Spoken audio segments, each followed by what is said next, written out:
अतीक को सजा का ऐलान, लेकिन सपा का बन गया काम। अगर ये दांव रहा सफल तो फिर होगा सपा का बम्पर फायदा। इसे कहते हैं सही वक्त पर सही चाल। अखिलेश यादव ने लपक लिया मौका जो सपा के वोट बैंक को कर देगा मजबूत। MY फैक्टर अब होगा और ज्यादा असरदार। सपा की मजबूती साबित होगी निर्णायक। कई सीटों पर दिखेगा असर। देखिए कैसे सपा के लिए अतीक फैक्टर बनेगा संजीवनी और पार्टी को किन किन पहलुओं पर मिलेगा फायदा। अतीक, अतीक और अतीक। उत्तर प्रदेश की सियासत में चाहे सत्ता पक्ष हो या फिर विपक्ष, अतीक अहमद का नाम सब जप रहे हैं। बीजेपी जहां माफिया को सजा देकर माइलेज लेने की कोशिश में है, तो वहीं सपा अंदर खाने एक बड़ी चाल चल रही है। अखिलेश का दांव सही वक्त पर उठाया गया सही कदम है, जो सपा के MY फैक्टर को और ज्यादा असरदार करेगा। बीजेपी ने सोचा था कि अतीक को सजा का ऐलान होगा और वोट बैंक में मजबूती आएगी, लेकिन जो सोचा था उससे कहीं ज्यादा अलग माहौल दिख रहा है। सपा ने मौके को लपक लिया है और अब सपा जिस सधे हुए अंदाज में आगे बढ़ रही है, वो उसकी सियासी पकड़ को और धार देगा। दरअसल इस समय माफिया डॉन अतीक अहमद को लेकर माहौल गरमाया हुआ है। उमेश पाल मामले में आरोपी अतीक अहमद को यूपी पुलिस की टीम साबरमती जेल से लेकर उत्तर प्रदेश के प्रयागराज आई और अब उम्र कैद की सजा का ऐलान भी हो गया। इस हाई प्रोफाइल केस पर सभी राजनीतिक दलों की निगाहें टिकी हैं, लेकिन सबसे बड़ी चुनौती अखिलेश यादव के सामने है। राजनीतिक विश्लेषकों की माने तो यूपी में 2022 विधानसभा चुनाव में मुस्लिमों का वोट अखिलेश को मिला था, लेकिन आजम खान के साथ न खड़ा होने को लेकर उन पर काफी आरोप लगे। लेकिन अब अखिलेश यादव काफी सोच समझकर आगे बढ़ रहे हैं, क्योंकि उनके सामने 2024 में होने वाला आम चुनाव है और वो नहीं चाहेंगे कि किसी भी एक बड़ी चूक की वजह से मुस्लिम वोट बैंक उनसे अलग हो जाए। उमेश पाल मामले के बाद से ही समाजवादी पार्टी काफी संभल कर अपना दांव खेल रही है। इस कांड का मामला अखिलेश यादव ने ही विधानसभा में उठाया था।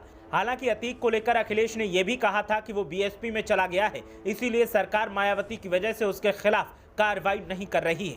इसके बाद सपा के वरिष्ठ नेता और राष्ट्रीय महासचिव प्रोफेसर रामगोपाल यादव ने भी एक बड़ा बयान दिया था। उन्होंने कहा था कि अतीक के बेटे की 1-2 दिन में हत्या हो सकती है। सपा के नेताओं का बयान अतीक के फेवर में आने लगा। इसके बाद तो कई और सियासी संकेत लगाए जाने लगे।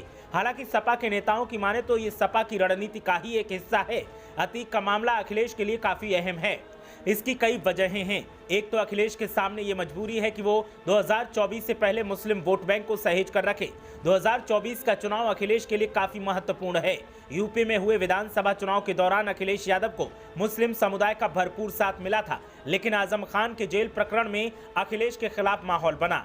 आरोप लगाए गए कि वो आजम खान से जेल में मिलने नहीं गए, उनको मुस्लिमों की चिंता नहीं है। ऐसे में अखिलेश के लिए ये और भी अहम हो जाता है कि वो इस बात का परसेप्शन बनाए कि वो मुस्लिमों के साथ हैं। उत्तर प्रदेश में मुसलमानों की आबादी लगभग 20% है। अखिलेश को इस समुदाय का भरपूर साथ मिला था जब उन्होंने विधानसभा में 100 से ज्यादा विधानसभा सीटें जीती।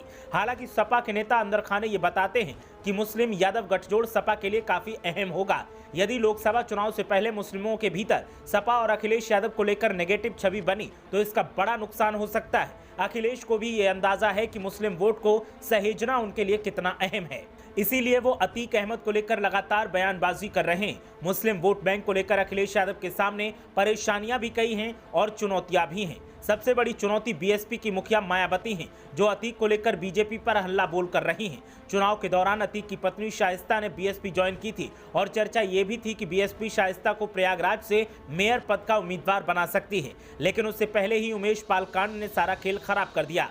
मायावती जिस तरह से अतीक को लेकर लगातार बीजेपी पर हमलावर हैं, उसे अखिलेश के लिए ये मजबूरी भी हो गई है कि वो अतीक का नाम लिए बिना उसके साथ खड़े हों। रविवार को प्रेस कॉन्फ्रेंस के दौरान भी अखिलेश ने गाड़ी पलटने की बात कहकर मुस्लिमों के साथ खड़े होने की कोशिश की थी। सपा नेताओं के बयान और अखिलेश यादव की हमदर्दी को लोग अब MY फैक्टर से जोड़ रहे हैं। ऐसे में अगर अखिलेश का दांव सफल रहा तो आजम खान मामले के बाद जो मुस्लिम अखिलेश यादव से खफा दिखाई दे रहे थे, वो अतीक मामले के बाद सपा के साथ फिर से जुड़ सकते हैं और इमोशनल कार्ड पर अखिलेश यादव बाजी अपने नाम कर सकते हैं।